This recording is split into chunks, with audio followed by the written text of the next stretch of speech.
C'est notre joie de vous savoir. Mesdames et messieurs, nous recevons Monsieur Divin Lévi Banza, qui d'ailleurs doit s'approcher pour les comptes de ces magazines. Le samedi aujourd'hui, vous êtes très nombreux à suivre. Je pense qu'il est en train de s'approcher pour que nous puissions nous entretenir.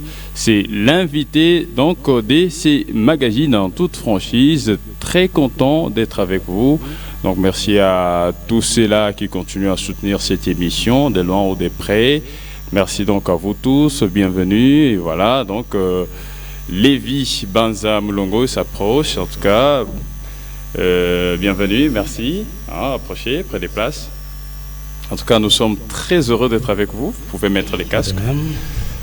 Très heureux d'être avec vous pour les comptes DC Magazine en toute franchise.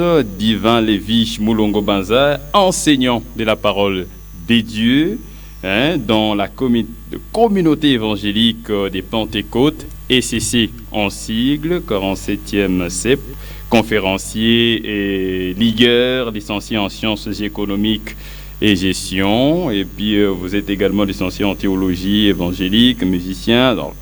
Il y a toute une panoplie des titres. Ça fait plaisir de vous recevoir. Quelle est votre impression sur le livre? Exactement. Non, en fait, l'impression par rapport à l'émission. Non, c'est la première fois que je participe à cette Exactement. émission. Que mon impression, je le donnerai à la fin.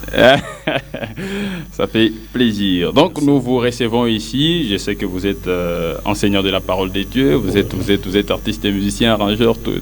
Mais ici, nous vous recevons sous la casquette d'un écrivain. Oui. Vous avez écrit ces livres. Je pense que les téléspectateurs vont devoir les constater. Prophétisme et aberration. Voilà donc, quels sont les problèmes que vous avez eu à constater au sein de la société pour que vous puissiez nous faire ces livres Prophétisme et aberration? C'est quoi les problèmes? Pourquoi pouvoir intituler votre ouvrage Prophétisme et aberration? En fait, l'avoir intitulé jusqu'à ce niveau-là tel qu'il a été fixé, c'est passé par plusieurs processus. Mais la conception de ce livre n'est pas tellement basée sur un problème observé. Évidemment, les problèmes à observer ne manquent pas. Mais il se fait que nous avons voulu apporter notre apport à l'enseignement théologique, si nous voulons le dire, aux prophètes. Et peut-être que nous parlerons dans la suite de certains problèmes qui se posent dans le ministère prophétique et que nous avons épinglés dans le livre. Exactement. Êtes-vous à votre première fois d'écrire un ouvrage? Oui, exactement. C'est mon tout premier livre qui est sorti et publié. Mais pourquoi vous êtes économiste, vous êtes enseignant de la parole de Dieu, mais pourquoi s'appesantir sur l'écriture? Pourquoi les choix sur l'écriture? Pensez-vous que toutes les prédications de certains hommes de Dieu ne suffisent pas pour que vous également vous puissiez apporter une pierre à l'édifice? En fait, il y a aussi une petite rareté dans la bibliothèque qui concerne le ministère prophétique. En fait, du point, à partir de ce que nous avons pu avoir à la portée de nos mains, il y a une petite rareté sur... Vous dites qu'il y a une petite rareté, c'est-à-dire quoi? Est-ce qu'avez-vous sillonné toutes les bibliothèques pour faire ces constats? Oui, pas toutes les bibliothèques, on ne peut pas dire toutes les bibliothèques. Parce que vous avez dit il y a rareté.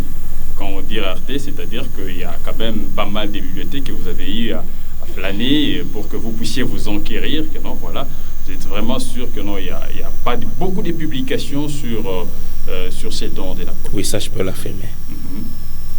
Je peux affirmer qu'il n'y a pas beaucoup de livres qui parlent spécialement sur le ministère prophétique. Okay, vraiment. Nous allons nous appesantir sur les concepts d'abord, a priori, c'est-à-dire le prophétisme et aberration. Parlons-en. Prophétisme, que voulez-vous dire? En fait, le prophétisme, c'est tout ce qui se rapporte au mystère qui donne des messages venant de l'au-delà. Le ministère prophétique n'a pas commencé aujourd'hui, il n'a pas commencé seulement avec les Israélites. C'est un métier qui a été depuis très bien longtemps exercé par plusieurs personnes. Mais le ministère, si on peut dire le prophétisme biblique, est un peu différent du ministère profane, du prophétisme profane. C'est-à-dire? En fait, avant qu'Israël puisse quitter l'Égypte, il y avait des prophètes en Égypte. Et même quand ils ont quitté l'Égypte, arrivés dans tout leur parcours vers la terre promise, il y avait d'autres peuples qui exerçaient ce même métier. Mais ce qui est différent, ce que nous disons exactement dans le livre, c'est que le ministère prophétique, selon la Bible, le prophétisme biblique est différent. Du point de vue, d'abord, c'est Dieu qui appelle, ce n'est pas quelqu'un qui s'autoproclame. Voilà donc, fidèles auditeurs et téléspectateurs, parce que l'émission passe en interrégie, vous avez besoin d'intervenir par rapport à l'émission. Les numéros sont là. Pour les appels, c'est les 097 95 89 459 097 95 89 459. Ça, c'est uniquement pour les appels. Et pour les SMS, c'est les 097 77 066 12 SMS. Vous nous envoyez vos messages et puis nous allons les lire. Vous avez besoin de poser des questions par rapport à cet ouvrage. Nous sommes en train de parler sur cet ouvrage Prophétisme et aberration. Mais vous, en tant que serviteur de Dieu, oui, vous êtes dans un autre domaine, c'est-à-dire que vous êtes enseignant de la parole de Dieu. Oui. Mais vous avez quand même écrit sur le prophétisme, c'est-à-dire le ministère prophétique, de manière biblique. Mais qu'est-ce qui vous a intéressé là-dedans? Avez-vous constaté des dégâts pour que vous puissiez vous apaisantir? Ce n'est pas une manière de vous acharner aux prophètes, c'est là qui pratiquent déjà ces ministères?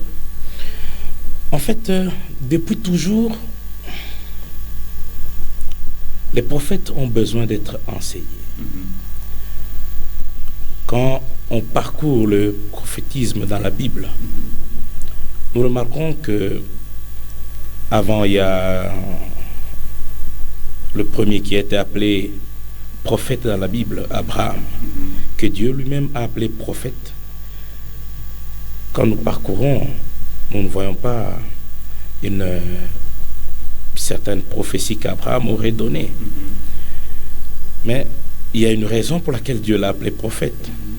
Et ensuite, après lui, nous voyons Moïse, qui lui-même s'adresse au peuple. Il dit, Dieu vous donnera, il suscitera au milieu de vous un prophète comme moi. Exactement. Il y a eu Moïse, et après Moïse, il y a eu beaucoup d'autres prophètes, notamment à la période des juges. Nous voyons certaines personnes que Dieu a suscitées et qui ont, si on peut le dire, travaillé avec ce don-là.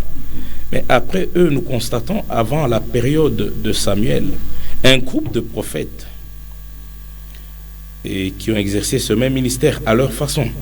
Et il y a eu Samuel et il y a eu d'autres groupes de prophètes après eux. Et je crois, à partir de Samuel, nous constatons déjà qu'il existait une certaine école des prophètes. Même dans la Bible, on parle des écoles des prophètes. Donc les prophètes ont besoin d'enseigner. Qu'est-ce qu'on leur a enseigné à ces écoles-là? Mais vous êtes dans la parole de Dieu, vous êtes enseignant. Mais oui. Qu'est-ce qui a captivé votre attention pour que vous puissiez parler du prophétisme? Parler du prophétisme, je ne peux pas omettre de dire qu'il y a beaucoup de prophètes de nos jours qui ne sont pas formés comme si, qui ne sont pas enseignés. Même aujourd'hui, c'est dans quelle optique que vous avez constaté que les prophètes ne sont pas enseignés? Avez-vous constaté au sein de la société, au sein de notre communauté, qu'il y a certaines erreurs par rapport à la Bien sûr. Bien sûr. Erreur que nous appelons justement aberration. Je voulais en venir parce que les mots, en tout cas, ne voyez-vous pas que vous avez exorbité dans votre manière d'intituler votre ouvrage Prophétisme et aberration? Qu'est-ce que vous appelez aberration? Les aberrations, sont des fautes, des erreurs, des tares. Des bêtises. Si vous voulez. Des synonymes. Si oui, ce sont des synonymes. Chaque mot a une particularité. Exactement. Ces fautes-là interviennent dans un métier. Quand ça intervient dans un métier, on parle d'aberration. dans une fonction donnée. Et vous avez constaté ces aberrations? Oui. Parce qu'actuellement, nous constatons qu'il y a beaucoup de prophètes, il y a beaucoup qui font bien leur travail. Non, ça, on ne peut pas manquer de le dire. Il y en a dans la majorité. Mais quel est le problème? Pourquoi vous dites dans la majorité? Vous avez assisté... C'est moi qui pose des questions. Je m'étonne que vous puissiez dire dans la majorité. Non, c'est selon les constats, de manière générale. Bon, le constat est facultatif. Moi, j'ai plutôt aussi assisté à des bons prophètes qui font très bien leur travail. Et j'ai aussi assisté au travail de certains autres prophètes qui ont besoin d'être enseignés. En fait, quand nous avons... c'est venu des enseignements que nous préparions pour enseigner, mais comme ça fait tout un livre, il y a des gens qui ont sollicité qu'on en fasse tout un livre. Et d'ailleurs, la maison d'édition qui a... Vous n'êtes pas un prophète? Non, moi je suis enseignant de la parole. Je l'ai dit. Vous vous acharnez au prophète? On ne s'acharne pas.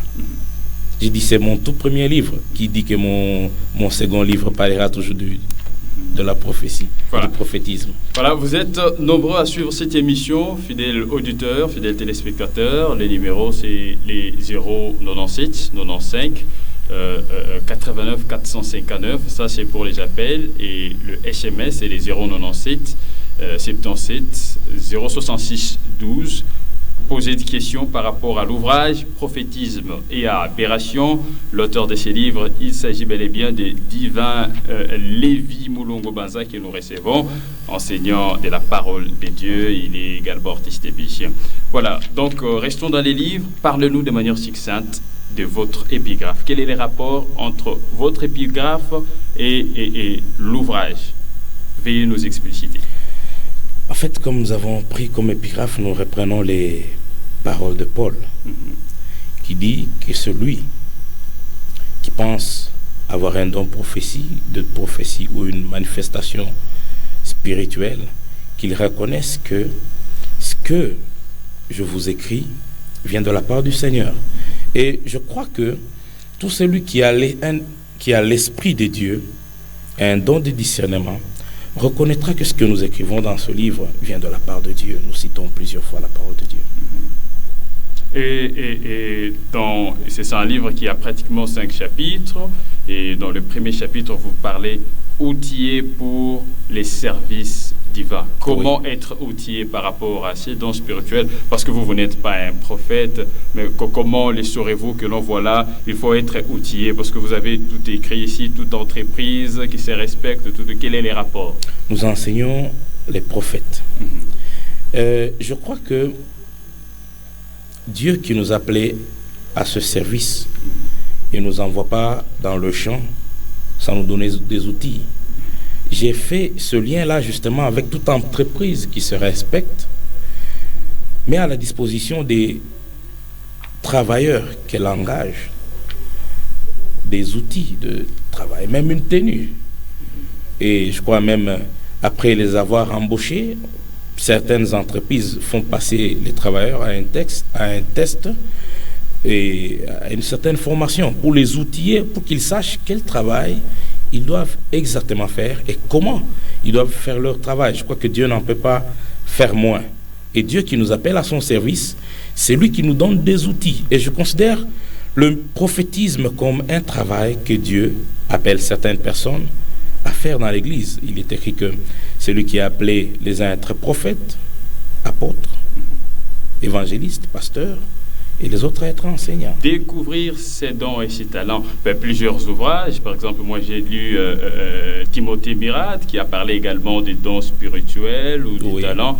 Vous avez pratiquement aussi défini comment découvrir les dons. D'abord, vous avez commencé par définir, et puis, mais pourquoi faire une redondance, définition sur les dons ou les talents? Parce que c'est du déjà fait. Il y a certainement des ouvrages, tels que l'ouvrage de Timothée Mirat que j'ai lu, il a pratiquement défini. Et même sur le net, si vous allez, il y a toute une panoplie de définitions. Oui, comme je l'ai dit, je crois, si je ne l'ai pas encore dit, ce n'est pas seulement un livre que vous tenez entre vos mains, mais plutôt un manuel. C'est un manuel avec lequel vous pouvez vous tenir en tant qu'enseignant, enseigner aux autres, notamment les prophètes. Et quand vous tenez ce manuel-là, je crois que ce manuel doit avoir tout ce qu'il faut. Je crois qu'en parlant du prophétisme, on ne peut pas omettre tout ce qui concerne le prophétisme et même les dons. Okay. Si on doit parler des dons, on ne doit pas manquer à définir ce que c'est un don. Et d'ailleurs, en épinglant les dons, je ne crois pas que tout ce qu'il y a dans ce manuel-là, c'est tout ce qu'il y a comme don. Il y a plusieurs autres dons.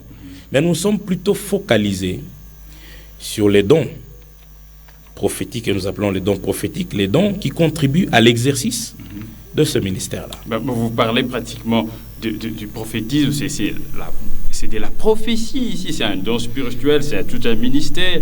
Et dans la 31e page, vous êtes aussi posé cette question: êtes-vous vraiment un prophète? Est-ce que ça valait que vous puissiez encore poser la question? En fait, la question, elle n'est pas adressée à moi, elle est adressée aux lecteurs, notamment à ceux qui ont un don de prophétie et ceux qui sont prophètes. Dans le deuxième chapitre, pratiquement, parce que nous n'avons pas beaucoup de temps, il y a conditions requises. Est-ce qu'il y a-t-il des conditions pour que quelqu'un soit prophète? Bien sûr. Quelles sont ces conditions?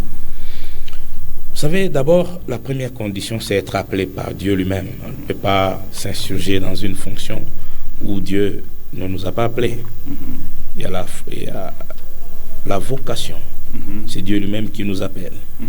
Et si Dieu lui-même nous a appelés à ce ministère-là, lui-même qui nous y appelle, il doit nous avoir équipés. Alors, quand nous parlons des dons prophétiques, il doit nous avoir équipés. Les dons, c'est une faculté pour exercer un travail. Et si Dieu nous appelle à un ministère prophétique, Dieu doit nous équiper de tout ce qui est nécessaire pour mieux faire ce travail-là. Et dans le 5e chapitre, parce que ça m'a un peu intéressé, oui. Là, vous parlez déjà des aberrations, oui. Un chapitre qui est consacré aux aberrations, mais il y a quelque part là, vous avez, bibliquement, il n'est pas recommandé de répondre Amen à une telle prière. Oui. Quel est le problème? Parce que la parole de Dieu tout entière, c'est du Amen. On doit toujours répondre Amen. Mais lorsqu'un prophète parle, lorsque quelqu'un parle au nom de Dieu, on doit dire Amen.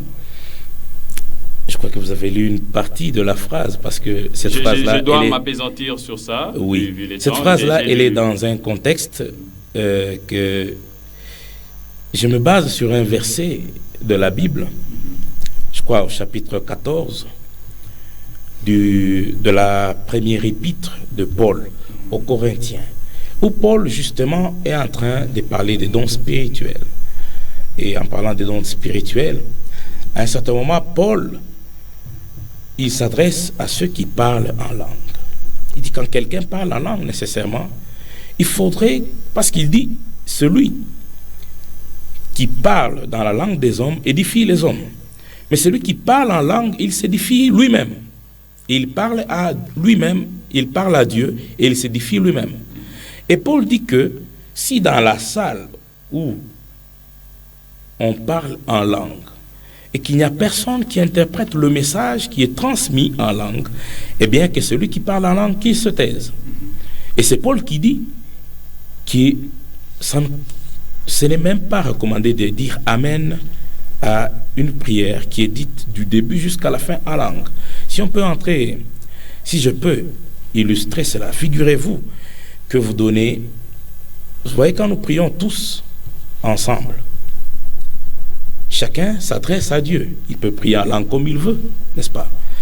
Mais quand vous doitez quelqu'un et au milieu de l'assemblée, vous lui demandez de clôturer une partie, une étape de la prière, où vous lui demandez de bénir le peuple de Dieu.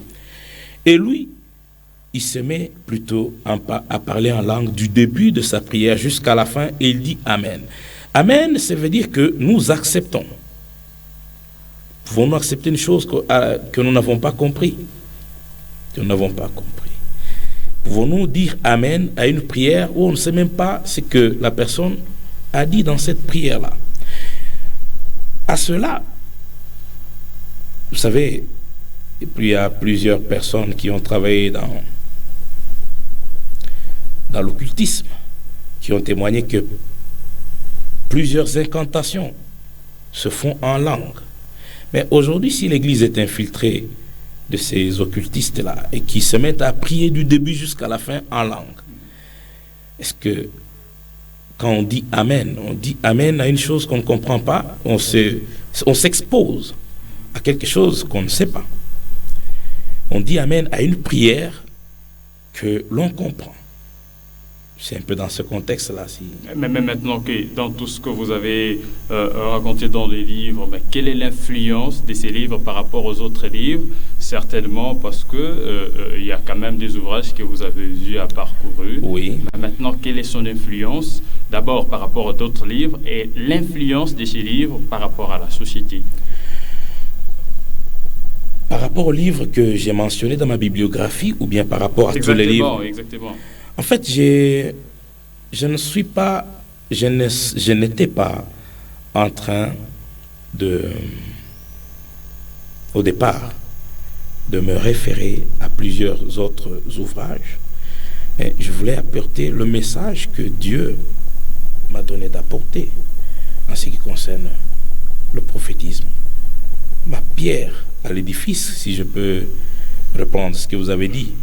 Mais en écrivant, je ne peux pas omettre de me référer à d'autres qui ont écrit, pas nécessairement sur le même sujet que moi, mais il y en a certains qui ont écrit sur le même sujet. Beaucoup écrit sur des sujets, exactement. Oui, et qui ont écrit sur le sujet. Je crois que je complète ceux qui ont écrit. Je les complète. Et quelle est la source d'inspiration par rapport à tout ce que vous avez inséré ou écrit? La source d'inspiration, c'est d'abord Dieu. Je crois que c'est Dieu. Ça, c'est une chanson de chaque jour. Hein? Chaque personne peut dire ça. Mais en soi, on peut faire le méli-mélo. Hein? Oui, mais je ne peux pas omettre de dire ça. Je crois que la source, c'est Dieu, parce que quand nous écrivions, nous n'avions pas déjà apporté tous ces livres que j'ai mentionnés dans ma bibliographie. Et je crois que j'ai cherché ces livres-là pour ne pas reprendre ce qui est dit justement dans ces livres-là. Parce que quand j'ai eu au cœur d'écrire tout ce que j'écris dans le livre, et bien par crainte de reprendre tout ce qui est déjà fait, parce que on craint de ne pas apporter une pierre qui est déjà sur l'édifice. Alors je me suis enquéri pour découvrir tous ces livres-là et ne pas reprendre ce qui est déjà écrit, et je me suis mis à compléter. Je crois que ce que j'ai écrit complète ce qui est déjà là. Et par rapport à la société, si je peux dire plutôt à l'Église, parce que c'est à l'Église que nous trouvons les ministères divins. C'est ça votre cible, c'est l'Église. Oui. Et je crois que j'apporte un message à l'Église, particulièrement aux prophètes, qui doivent être équipés. Je crois que ce livre, c'est non seulement un manuel pour enseigner, mais un équipement pour les prophètes et ceux qui exercent dans la prophétie. C'est un équipement efficace pour eux.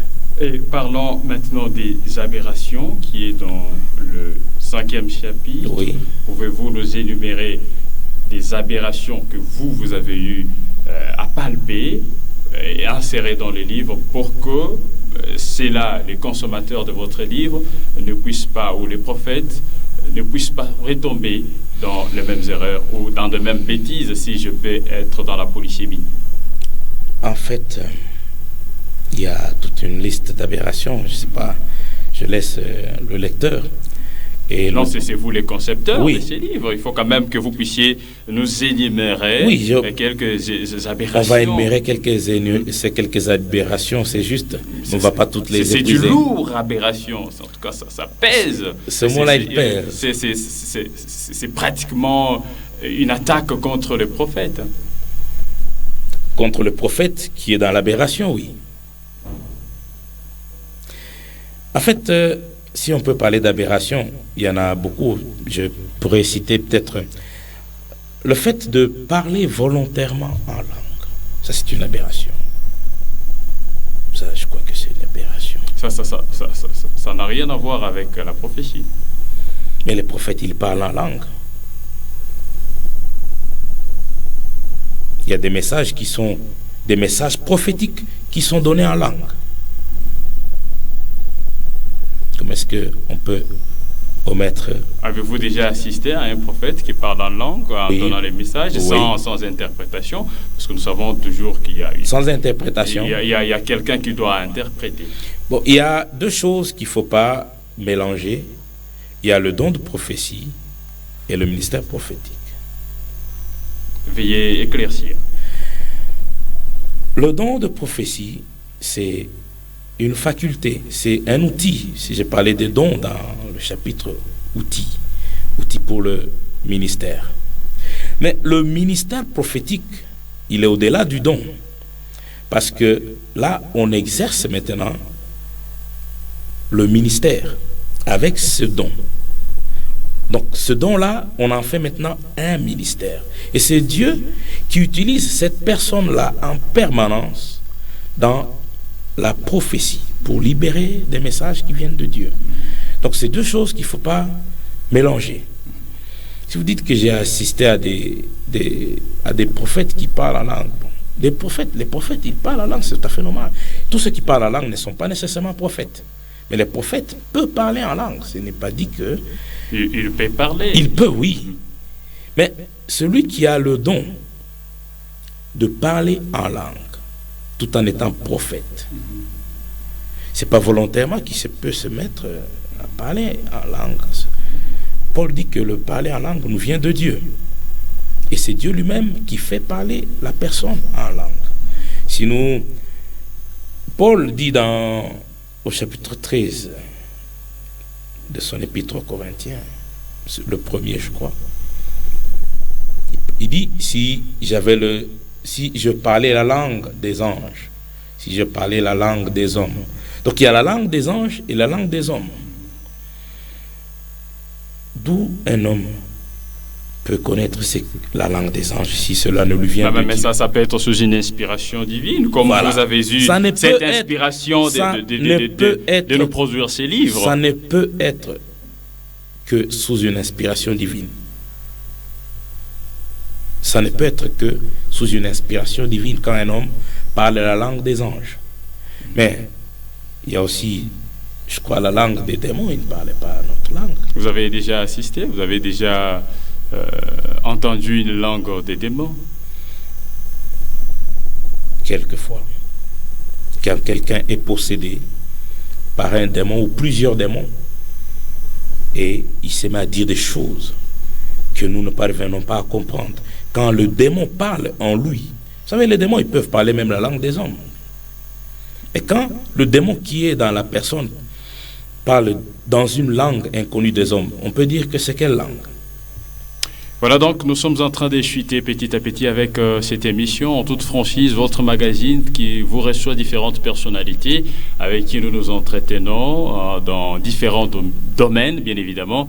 Vous êtes nombreux à suivre cette émission. Vous pouvez poser des questions au 099 97 88 085. Nous avons pratiquement changé des numéros. C'est les 099 pour la SMS, 099 97 88 085. Nous recevons Divin Lévi Moulongo, qui est un enseignant. Il a écrit cet ouvrage Prophétisme et aberration, que nous sommes en train d'ailleurs de les décortiquer. Vous les suivez à petit feu.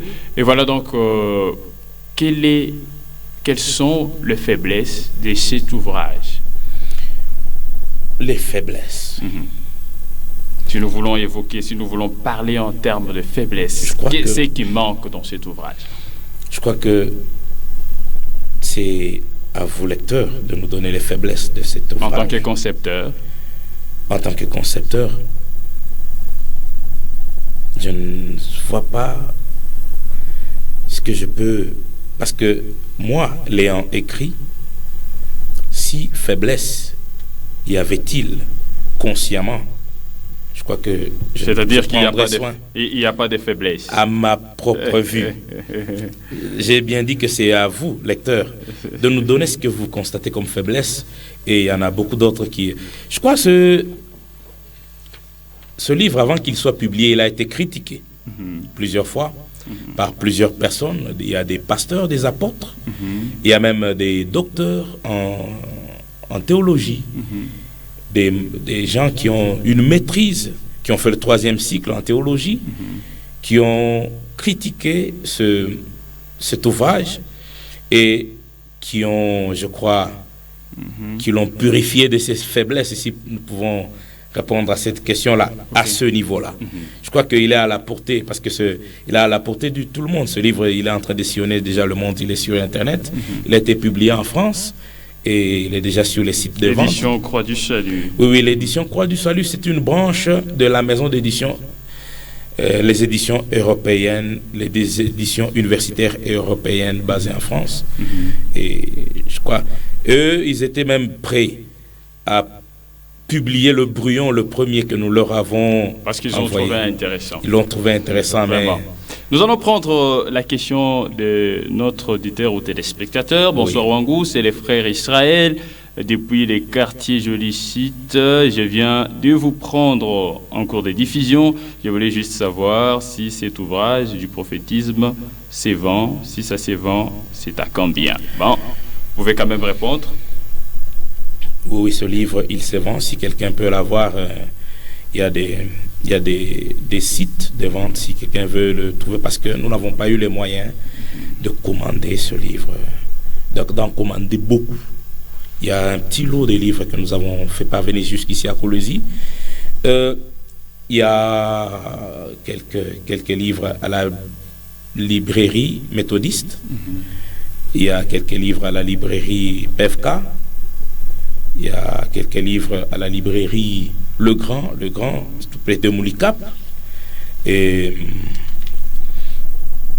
au niveau de Malou, à la bibliothèque First Step, il y a aussi, c'est notre point de vente. Voilà. Mais il y a juste quelques livres qu'on a apportés jusqu'ici. Voilà, parce que nous sommes presque à la fin de cette émission. Voilà, donc, qu'est-ce qui n'a pas été dit par rapport, bien évidemment, à ces livres? Je sais que dans 30 minutes, on ne pouvait pas quand même terminer. Néanmoins, il y a quelques questions qui vous ont été posées, mais qu'est-ce qui manque? Je crois que ce qui manque dans cet ouvrage fera l'objet de notre 2e édition de ce livre, si Dieu le permet. Donc, le même titre, ça sera... Le même titre, mais une 2e édition. Ok. Voilà, en guise de conclusion, qu'est-ce que les peuples de Dieu peuvent retenir, ou l'ensemble de la population dans le monde, et particulièrement ceux de Colosie? Qu'il y a un outil pour le ministère prophétique. Il y a un apport sur ce domaine-là. Juste ça. Vraiment. Merci quand même d'être venu. Nous sommes très contents. C'est moi qui vous remercie pour l'invitation. Vous avez un dernier mot à lancer?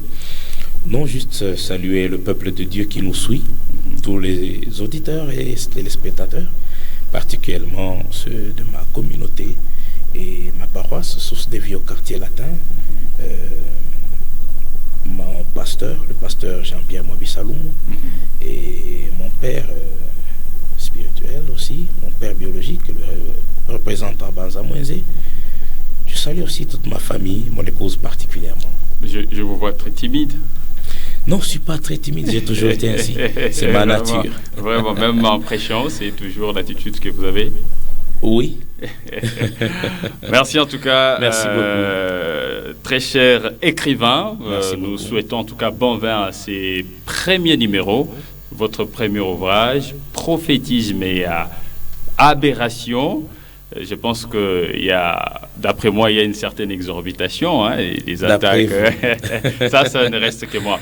Merci en tout cas à tous ceux-là qui ont suivi cette émission. Mais merci également à l'ensemble de la production. Merci à Kayoka Noah et pour la supervision et la programmation à Tson Kitoa. Gloire Banza et Christian Kayumba. Dominique a également concouru pour la réussite de cette grande émission en toute franchise.